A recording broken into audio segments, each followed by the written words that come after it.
were emancipated from the power of the church during the Middle Ages, using them to persecute the saints of the Most High. And it appeared that the papacy was dead. But prophecy tells us that the deadly wound was going to be healed. Notice Revelation chapter 13 and verse 3. And I saw one of his heads as if had been mortally wounded. What was it wounded with? With a sword. What did the beast wound with? The sword. And his deadly wound was healed. And all the world marveled and followed the beast. Let me ask you, if the deadly wound is removing the sword from the hand of the beast, what must be the healing of the deadly wound? It must be restoring once again the sword to the hand of the beast so that the sword can use the civil power once again to persecute. Are you with me or are you not with me? I hope so. Now the question is, why hasn't the mortal wound healed yet? Let me read you a statement by Malachi Martin, Roman Catholic Jesuit.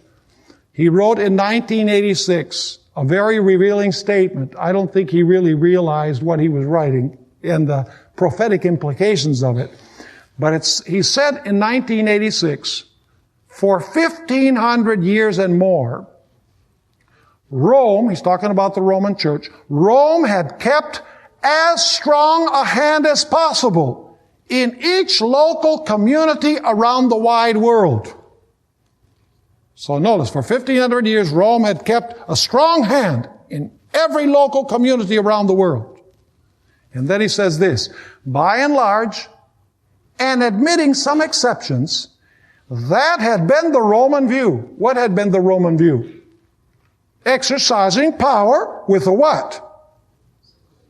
With a strong hand, right? That had been the Roman view. So he says,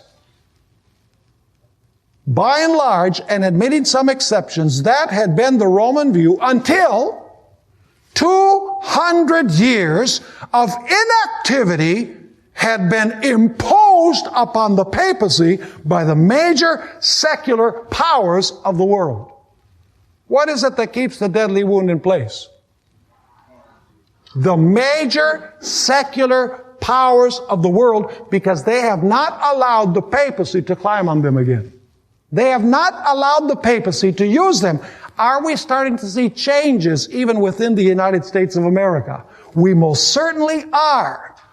We're seeing the church trying to appeal to the arm of the state in order to get her agenda across. Now let me ask you, if he wrote this in 1986, and he says that 200 years of inactivity had been imposed by the papacy, by the major secular powers of the world, if you go back 200 years, where do you arrive? You arrive at the time of the French Revolution. He's saying the French Revolution imposed 200 years of inactivity upon the papacy, and that inactivity is imposed by the major secular powers of the world. Are you with me? Ellen White wrote 100 years before Malachi Martin wrote. And notice what she says. Let the restraints now imposed by secular governments. Who imposes the restraints?